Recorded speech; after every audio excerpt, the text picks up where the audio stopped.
how effective would a North Korean EMP attack on the US really be? Now, there's some conflicting research out there and some conflicting information.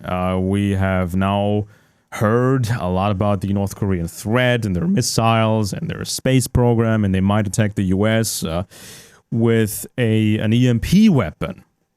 And then, of course, we saw some preventive measures being undertaken by the Trump administration, what to do in case of an EMP attack that might shut down the power grid.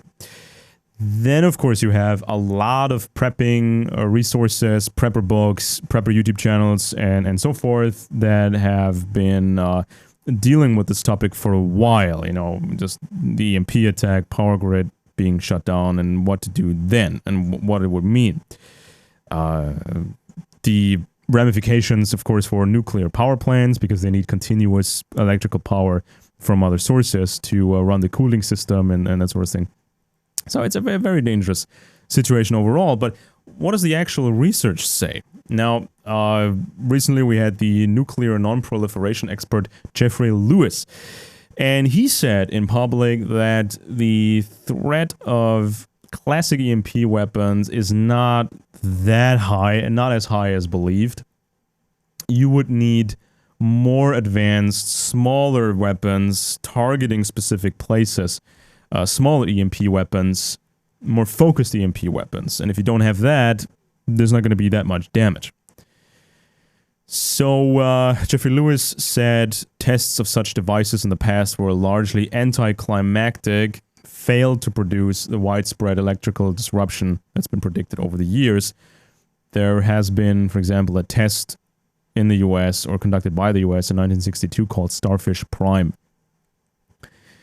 250 miles above the Pacific Ocean, a attack was launched. A test attack was launched with a missile. And so then they tested the electromagnetic pulse and what an effect it had. And so this was a huge bomb, but it just got us stunning visuals, but it didn't get the anticipated EMP effect.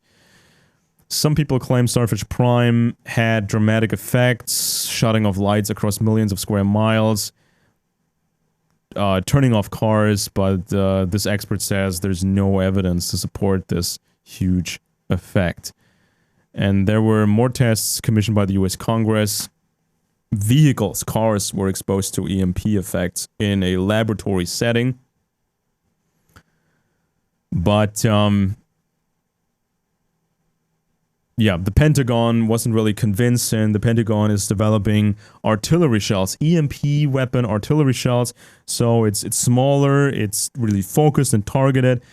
And of course, that sort of projectile can disable electronic devices, and of course that's going to be part of future warfare. But yeah, it's questionable how much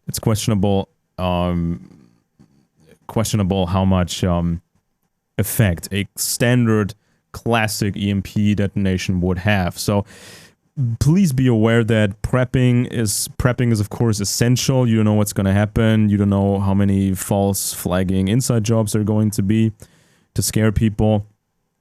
So just be prepared. That's of course very, very clear.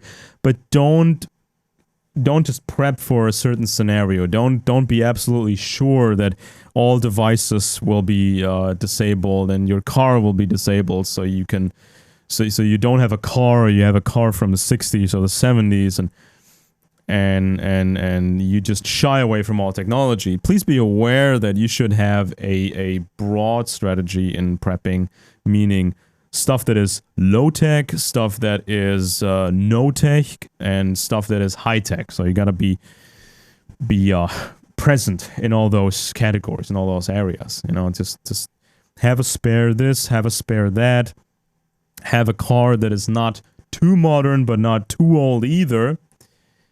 And that way you can prepare pretty well against these sort of attacks. So of course there might be just a cyber attack against infrastructure, or a combination. That's my I think most likely scenario that's going to happen, a combined attack, cyber attack, and cyber attack and biological attack. You know, not the end of the world, but still very, very, very scary. And this could also be in the shape of an inside job, a false flag.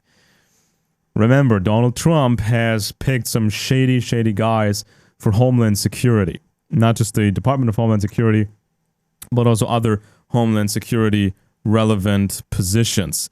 Some people who were involved in the pre-9/11, post-9/11, you know, dealings.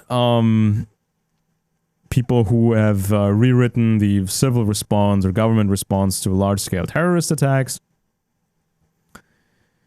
So, essentially, Trump has picked the foxes to guard the hen house. So, and sadly, alternative media has not been ringing the alarm, but rather the questionable leftist media has sounded the alarm of possible false flags. We've seen that with The Intercept and places like, or people like, what's his name? This dry intellectual, Noam Chomsky. They have alluded to possible false flags during the Trump administration. So it's still a somewhat of a threat, but just always do your proper research. Watch our channel for updated information on this. Look at what's actually proven or what we can tell for sure, and don't be completely paralyzed by fear or do some stupid decisions due to fear. I mean, some people, they run from the US, probably the most desirable country in the whole world, or basically the most desirable country in the whole world. They run away because they've been, you know, listening to some questionable stuff, and they run away to places that are much, much worse than the US and much more vulnerable than the US. So don't do any stupid prepping decisions, but rather be smart. You know, just invest in low tech, no tech, and also in high tech. Please comment, subscribe to us, and check out the website eng.recenter.com.